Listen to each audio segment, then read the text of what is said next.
Welcome back to the Genstead. I'm Mary. Today is Wednesday, February 4th, 2026. And as of 4 o'clock today, Eastern Standard, gold was up $1.50 to $4,954.51. Silver was up $2.51, bringing it to $88.14. And that, of course, could have changed between, as we've been seeing, there have been a lot of fluctuations in the market. But they seem to be gradually going up again after Friday's big plunge, and there's a lot of manipulation there. But even with that drop, you're still seeing it go up. It's significantly higher than it was just several months ago. And gold and silver are always going to be a tangible commodity, and therefore they're never going to be worth zero, unlike fiat dollars. And there's a tremendous amount of demand for it now, and countries and central banks and businesses are buying up gold and silver. And silver also, in addition to gold, is in extremely high demand because of for all the technological uses that it has. And the more data centers we're seeing put up, there's more and more need for silver. And so I just see that's always going to be something valuable to have. And that's just my opinion. And based on my observations. I'm not a financial expert by any stretch. It's just based on the reading that I've done and the people that I've listened to as well. And I came across this article in Zero Hedge this morning, and it's called Gold Investors Remember 1933. And it said gold's meteoric performance is a troubling sign that something is profoundly wrong, or at least brewing, in the global geopolitical, economic, and monetary environment. Central banks are accumulating and hoarding gold and reducing U.S. dollar reserves as all the while they prepare for economic, technologic, and kinetic war. Gold is a safe haven for individual investors so long as they can legally hold, buy, and sell it. Most of us take that as a given. However, that has not always been the case, and this is what this article is reminding us about.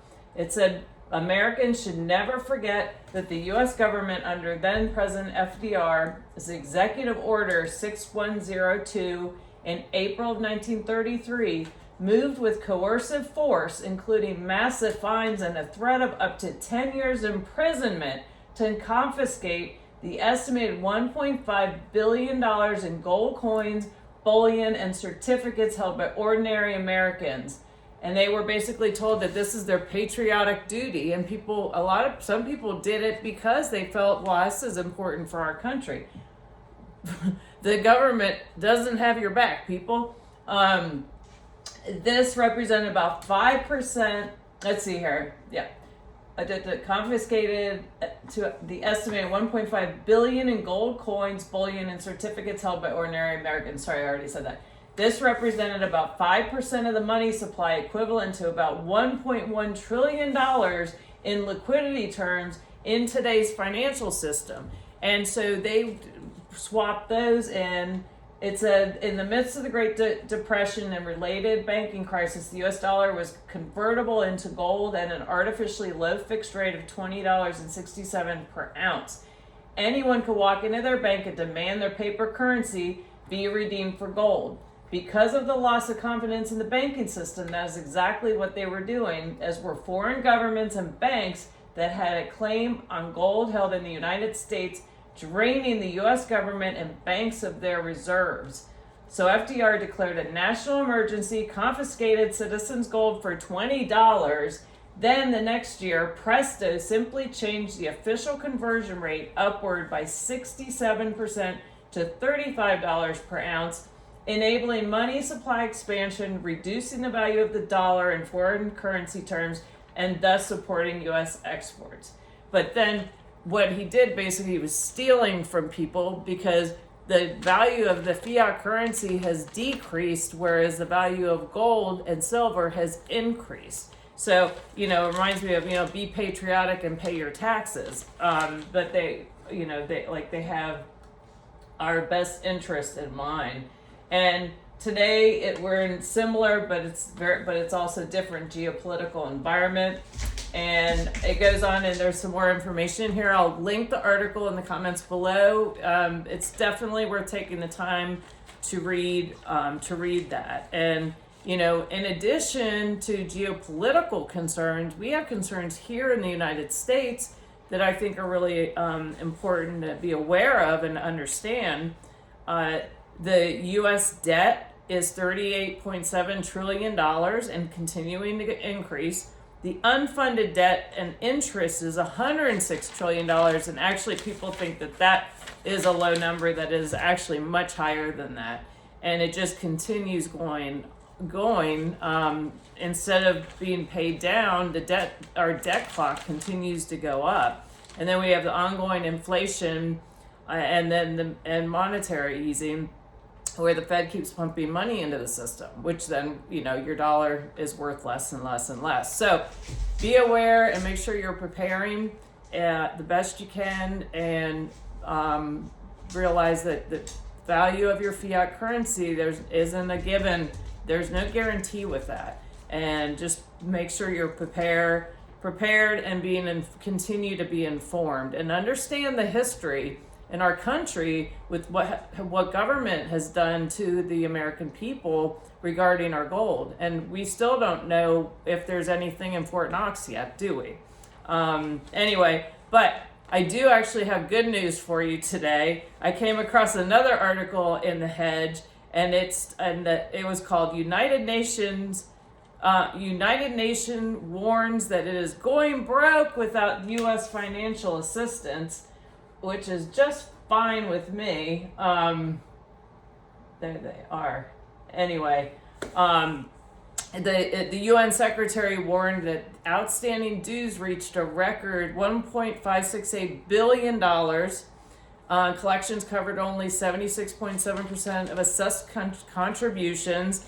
And in 2024, the U.S. taxpayers, you and I, funded around 25% of the UN core budget and peacekeeping operations, along with 40% of all humanitarian assistance. Well, what kind of benefit did we get out of that? Because the UN turned around, and they're an international organization, and they also helped fund the third world invasion into our country into the U.S. through mass migration. And we were paying for it. we are a significant contributor to the demise of our own country. So UN doesn't have the U.S. interest at heart. It doesn't recognize sovereignty. And just examples of what the UN does, and I say good riddance. But here are some examples I came across. Promoting women's rights, fighting hunger. Well, we see how effective they've been with that, because it's continuing, isn't it?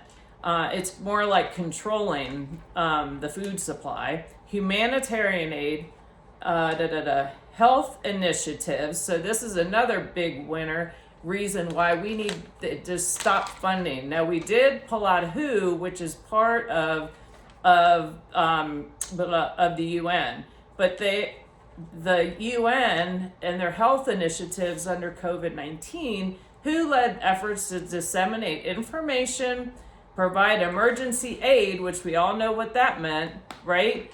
And support countries in strengthening their healthcare systems, which we all know that's phony baloney, because everything they say, they're doing the exact opposite.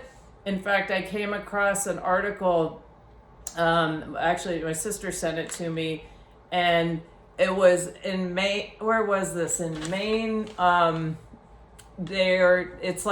was Maryland or something. I'll have to find it. I'll talk about it tomorrow.